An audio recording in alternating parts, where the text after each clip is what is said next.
Olá, queridos irmãos, saudações de graça, paz e prosperidade a todos, na paz do Senhor Jesus. Eu vos falo ao pastor Eduardo Cassiava, seu amigo e irmão em Cristo. Hoje vamos dar andamento à Escola Bíblica Dominical, a EBD. Neste momento de desafio e pandemia, é a ferramenta e o mecanismo que estamos tendo através das mídias sociais em levar a escola, a aula da EBD até o seu lar, né? Hoje vamos falar da 7ª lição. Esse trimestre estamos falando sobre os Salmos. Hoje vamos falar, o tema é confiança em tempo de aflição. Muito pertinente ao que estamos vivendo. Quero convidar você a orar comigo em nome do Senhor Jesus. Deus querido, Pai Todo-Poderoso, te louvamos, agradecemos e bendizemos por essa oportunidade de aprender mais na sua palavra. Nos instrui, nos dá, ó Deus, forças, revigor e ó Deus, nos dá direcionamento para os tempos de aflição que podemos passar nesses dias ou ainda que virão sobre nossas vidas, tendo convicção de que o Senhor é a nossa força, socorro, refúgio, presente na hora da nossa angústia. Em nome de Jesus, amém. Irmãos, quero ler com os irmãos texto áureo, Salmos 56 e 11. Diz assim: em Deus tenho posto minha confiança, não temerei o que possa fazer o homem. Verdade aplicada, uma firme confiança no Senhor é resultado de uma experiência pessoal com Ele e fundamentada na palavra de Deus. O texto áureo nos recomenda a colocar a confiança em Deus, e aqui Davi diz: em Deus tenho posto minha confiança, não temerei o que possa me fazer o homem. Então ele coloca as coisas no seu devido lugar. Primeiro, ele não teme o homem porque ele põe a confiança nele, em Deus, que é o Criador do homem. Então ele tem convicção de que Deus é maior do que qualquer homem. Segundo, essa fé, essa predisposição em manifestar essa fé prática só vem de uma experiência pessoal com Deus fundamentada na palavra de Deus e não no relacionamento distante de ir à igreja de vez em quando, só como pronto-socorro, né? Só vou me relacionar com Deus quando eu preciso de algo. Não. Aqui é relacionamento com Deus e com a palavra, ou seja, eu devo ter essa prática constante na minha vida de me relacionar com Deus e com a palavra de Deus. Então, é necessário que criamos essa estrutura nas nossas vidas. O texto de referência é Salmo 56, vamos ler. Tem misericórdia de mim, ó Deus, porque o homem procura devorar-me e me oprime, pelejando todo o dia. No dia em que eu temer, hei de confiar em ti. Em Deus louvarei a sua palavra. Em Deus pus a minha confiança e não temerei. Que me pode fazer a carne? Todos os dias torcem as minhas palavras, todos os seus pensamentos são contra mim para o mal. Ajuntam-se, escondem-se, espiam-se os meus passos, como aguardando a minha morte. Tu contastes as minhas vagueações, põe as minhas lágrimas no teu odre, não estão elas no teu livro? Então aqui, irmãos, nós vemos alguns segredos da Bíblia. Davi desabafa com Deus, ele não só ora a Deus. Sabe aquele amigo presente que você tem a constante liberdade de desabafar, de falar com ele sobre os seus problemas? Se você for fazer uma exegese bem feita na hermenêutica do texto, você vai ver que Davi ele não só ora, mas ele desabafa, ele confessa, ele abre o coração. E nós devemos fazer isso com Deus. O verso 6 diz assim: ajuntam-se, escondam-se, espiam os meus passos, guardam-me como aguardando a minha morte. Aqui ele está dizendo a realidade deste salmo especificamente é enquadrada nos dias em que Davi ele vem da guerra, ele derrota o Golias, e as mulheres cantam Davi os 10 milhares, né? Então o cântico para Davi são os seus 10 milhares e o cântico para Saul os seus milhares. Isso desperta intriga, inveja, olho gordo. E interessante que aqui nós devemos entender é que Davi ele não tem essa consequência de olho gordo, de incontentamento, de inveja dos seus opositores. Eles têm dos da sua casa, da nação de Israel. Ele tem daquele a quem ele defendeu, porque se ele defendeu a nação, ele defendeu Saul. Ele defendeu primeiro Deus da nação, tendo submissão ao rei que é Saul. Então, se ele faz isso, quando vem a canção, que aí é o reconhecimento da ação de Davi, Aí Saul cresce o olho, Saul fica invejoso, Saul não se contenta com isso. E ele dispara numa perseguição ferrenha para matar Davi. O que eu venho dizer para você é que quando os invejosos, os olhos gordos, aqueles incontentes com o chamado que Deus tem na sua vida se levantar, fique na dispensação de Cristo. Porque a opinião pública não te levará a lugar nenhum. O que te leva a um lugar no centro da vontade de Deus, é Deus que te chamou para este chamado, para essa vocação, para este ministério, para o que ele te convidou e vocacionou. Tá? Nós vamos aqui hoje, irmãos, dividir essa lição em 3 partes. Tá? Os objetivos da lição é apresentar o contexto histórico do Salmo 56, segundo, observar os aspectos da oração de Davi apresentou a Deus e ensinar o que devemos ter plena confiança em Deus. Então vamos lá, para o contexto histórico. Tópico 1. Tanto o 2, 3, né? Vai nos falar do contexto histórico. O contexto histórico é isso que eu estava dizendo para os irmãos. Davi, ele não se contenta com o que estava acontecendo com a nação, ele acaba de ser ungido por Samuel, na casa de seu pai Jessé, seu pai. Interessante é o que? Nós aprendemos muita coisa aqui. Davi, se ele fosse a característica de gente arrogante, prepotente, na hora que ele recebe o azeite na cabeça, ele já iria mudar a sua postura. Agora eu não vou mais para o pasto, para o campo, não vou olhar ovelhas, eu quero sentar no lugar de honra nessa casa. Nós vemos que Davi mantém a sua característica de submissão, de servo de seu pai. Isso é humildade, irmãos, e aprendemos muito com isso, porque quando seu pai falar para ele, vai tomar informação no arraial de guerra, de batalha, leva aqui algumas coisas para o rei, toma informação, vê como ele pega a bagagem e vai, irmão, com muita obediência, muita humildade e predisposição. Só que esse mesmo Davi humilde, obediente, predisposto, ele sem ninguém ver, ele matou leão e matou urso. Sem ninguém do exército, sem ninguém da nação, sem ninguém da tropa de Saul. Só que Deus é onipresente, onisciente, onipotente. Deus viu a bravura de Davi grudando o urso e o leão. Então quando Davi vai, entendo eu, chegando ali, que seu pai o mandou ali, Deus já tinha um propósito na sua onisciência, conhecendo o íntimo do coração de Davi, que ele não aceitaria as palavras de desafio daquele incircunciso filisteu.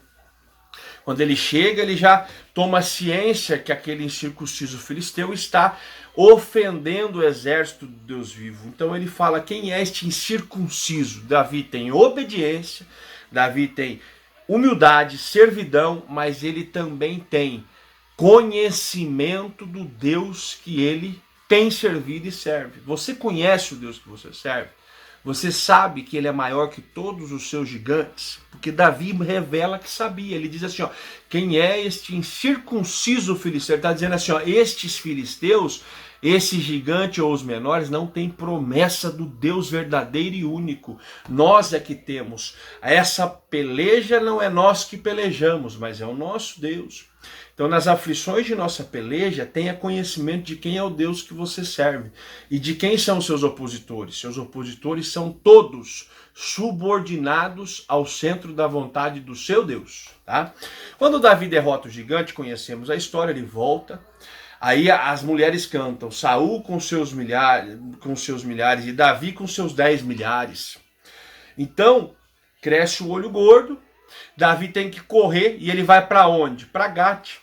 Irmãos, interessante, cidade natal de Golias. É terra dos filisteus. Davi não enfrentou só a oposição da sua própria nação, mas é como se ele estivesse dormindo no meio de um ninho de cobras, porque os parentes de Golias, os amantes de Golias, também eram daquela cidade, sabiam que Davi tinha derrotado Golias. Ou seja, Davi não enfrentava nesta oração só a perseguição de Saul com os seus milhares, mas também aquela aflição de ter que estar dormindo na casa do seu inimigo, porque ele foi para a terra dos seus inimigos.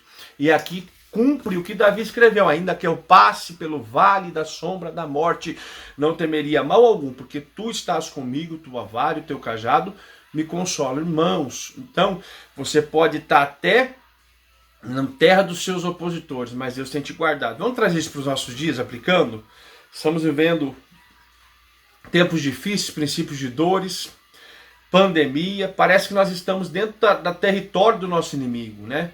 Mas em tudo a vara e o cajado nos consolam, e tu, que é ele, está conosco. Ele é escudo e bloqueio, nenhum mal chegará à nossa tenda. Se chegar, ele é cura. Se comermos coisa envenenada, ele não nos deixa morrer. Se formos picados por serpente, ele não nos deixa morrer. Importa estar com ele, tá? Esse é o contexto histórico, então, né? E aqui o tópico 1 e 3, vemos que a guerra arquitetada por Saul contra Davi era inglória, uma verdadeira caça à pulga, como bem descreve o próprio Davi no Salmo 24, no 1 Samuel 24:14. Saul organizou todo o seu aparato, seu exército com mais de 3.000 soldados para matar Davi, que estava acompanhado de apenas 600 soldados. Nessa atitude reprovável de Saul podemos inferir as nossas. Muitas vezes entramos em conflitos. Irmãos, aqui revela o que é interessante. Nós às vezes entramos em problemas que não deveríamos ter entrado. Saul fez isso. Ao invés dele glorificar a Deus por ter usado Davi e não focar na canção das mulheres, e sim no que Deus deu de vitória para a nação através de Davi, o que me chama a atenção é que ele sentiu inveja, mas nem ele, nenhum dos seus generais e seus fortes soldados tiveram coragem de desafiar o gigante. Davi teve. Deus precisava de um valente, porque a vitória não veio por mão de homem, a vitória veio por mão de Deus. Só que Deus não viu ninguém predisposto a ser a ferramenta com que Deus ia usar para dar vitória. Quando a ferramenta se permite usar, aí o exército se levanta. Então nós não devemos ter característica de Saul, que é causar picuinhas, problemas, brigas. Então vamos voltar aqui ao centro da vontade de Deus, porque Deus deu a vitória para eles e eles não aproveitaram, tá? O tópico 1 e 3 isso, tá? Agora vamos para o tópico 2, a oração de Davi, irmãos. Isso é lindo, né? É interessante observar os aspectos dessa oração, né? Ele começa a oração pedindo misericórdia, irmãos. Então, misericórdia, vamos aqui entender algumas coisas, mais ou menos assim, eu sou miserável, mas a sua graça, o seu amor, o seu favor, Deus, para comigo, me leva a lugares que eu não mereço. Não tenho mérito nem dignidade, mas a sua misericórdia me leva a grandes livramentos e triunfos. Então ele reconhece a soberania de Deus e sua insignificância aqui na terra. E Deus, ele ama quem reconhece que sem ele não é nada, porque na nossa fraqueza ele aperfeiçoou o seu poder, e ele nos diz na palavra, digo fraco, eu sou forte. Então nós somos fracos, ele é forte, e na nossa fraqueza ele mostra a força e o vigor do Deus Todo-Poderoso, que é onipresente, onipotente, onisciente, tá? Então aqui, ó, ele diz misericórdia, né? Tópico 2 e 2, ele levas em conta a minha peregrinação. Irmãos, quero aplicar aqui. Somos peregrinos e forasteiros. Nós estamos nessa terra como Davi estava nesses dias. Não somos daqui. E às vezes precisamos parar em algumas GAT da nossa vida, que é a cidade natal de Golias, o perímetro dos nossos opositores. O mundo jaz no maligno e não do maligno. E às vezes estamos circunvizinhos desses ambientes desagradáveis, dessas estratégias malignas. Então, tenha convicção que você não é daqui. Você está de passagem, você está peregrinando e você é forasteiro. Forasteiro é quem não é daqui de origem. Nossa origem é o céu, na imagem e semelhança que Deus nos deu. Então, crie uma estrutura de entender que você vai passar por desafetos na vida, mas quem te dá vitória é Cristo Jesus de Nazaré. Em todas as suas jornadas de peregrinação, ele tem te dado vitória. Tópico 2 e 3. Faça a tua justiça. Aprendamos, irmãos. Davi não pede a justiça dele para com Saul.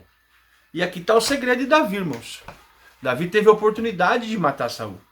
Tanto que ele corta um pedacinho da orla da roupa real de Saul e ele não mata Saul. Porque ele entende que Saul é um ungido de Deus. O único que pode tirar ou colocar é Deus. Não é a sua vontade, não é a minha vontade, não é a vontade de ninguém. O único que faz e desfaz é Deus. Então Davi pede a justiça de Deus e não a dele. E às vezes nós queremos a nossa justiça. A sua justiça não importa para Deus se você não estiver no centro da vontade dele. O que importa é a dele. As macumbas santa hoje, que os crentes oram pro mal do irmão que está na igreja. Pede justiça de Deus e Deus não é esse tipo de justiça que Deus quer delegar. Deus quer que essa pessoa se arrependa, se for um erro, quer perdoar e quer colocar no centro da vontade dele. Então entendamos que não é a nossa justiça, não é do nosso jeito. Nosso jeito é errante. O jeito de Deus é inerrante. O nosso jeito é imperfeito. O jeito de Deus é perfeito.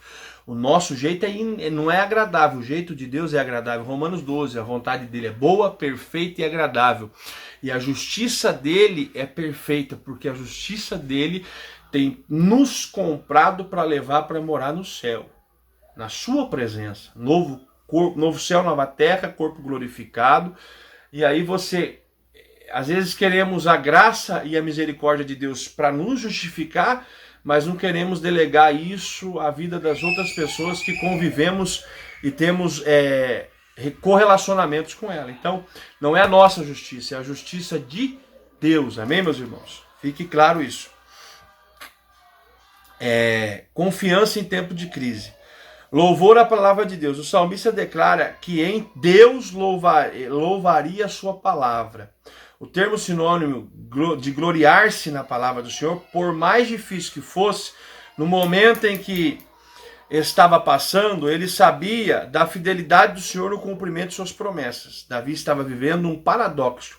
De um lado, as ameaças dos planos dos seus inimigos para matá-lo. Do outro, as promessas de Deus. Irmãos, os nossos opositores nas regiões celestiais, que não é homem e carne, é principado, potestades, nós focamos em quê? Nas estratégias dos nossos adversários ou nas promessas de Deus do que ele tem nos dado de promessas? Só que você está agora aqui, mediante, um exemplo, as suas adversidades e as promessas de Deus na sua vida. Você estava numa avenida, precisa agora escolher uma dessas duas que está na bifurcação. De que lado você vai? Focar na adversidade? Aonde você foca, expande. Aonde você foca, você investe energia. Aonde você foca, vai te trazer resultado, seja bom ou ruim. Foque nas promessas, saiba quem é seu Deus, saiba o que ele tem prometido, viva os princípios que ele te manda viver, para que você possa desfrutar das promessas que ele tem prometido na sua vida. Tópico 3 e 2. O medo não prevalece diante a confiança. O salmista declara: no dia em que eu temer, hei de confiar em ti. Ou seja, ele já tem convicção, o foco dele não está na causa do seu temor, do seu medo, da sua angústia. O foco dele está no que Deus tem prometido para ele. Porque ele confia no Deus que chamou e que mandou Samuel lá na casa dele ungir ele. Tanto que ele foi ungido adolescente e só foi assumir o seu reinado com 30 anos e anos depois. Agora você quer lugares de destaque, de vitória, de pódio, de honra? Tenha predisposição em seguir a trajetória para chegar até o reconhecimento. Saiba que Deus que derramou azeite e te chamou é o mesmo Deus que te levará até onde tem prometido. Quem pode ou não parar é você, porque Deus respeita o teu livre-arbítrio, tá bom? Então fique focado nisso aí. A confiança que move a oração. Por termos essa convicção de em quem confiamos, das promessas que ele tem nos feito no momento adverso, temos uma arma só, a oração. Tá? É a oração, porque quem ora, crê. Ele crê na palavra. E a única arma de ataque de Efésios 6 é a palavra de Deus, que é a espada do Espírito. Então é a única arma de ataque, as outras são tudo de proteção. Quem ora está protegido pela armadura e está exercendo a palavra, que é a arma de ataque que vai acabar com seus opositores. Lembre que na tentação de Jesus sendo homem na terra, ele venceu pela palavra. Vença as tuas batalhas nessa vida com oração e pela palavra. É isso que eu quero que você leve dessa lição. Tenha convicção do seu Deus, que você passará por momentos adversos, precisará passar por GAT, correndo às vezes os seus próprios correlacionados de terra, dos seus próprios compatriotas, mas em tudo Deus te fará vencer nessa jornada da tua vida, tá? Louva a Deus por essa lição, que Deus em Cristo nos abençoe. Vamos orar, irmãos. Deus querido, Pai Todo-Poderoso, te agradecemos pelo aprendizado desse dia. Fique conosco e nos guarde até a próxima lição, se assim o Senhor nos permitir, em nome de Jesus. Amém.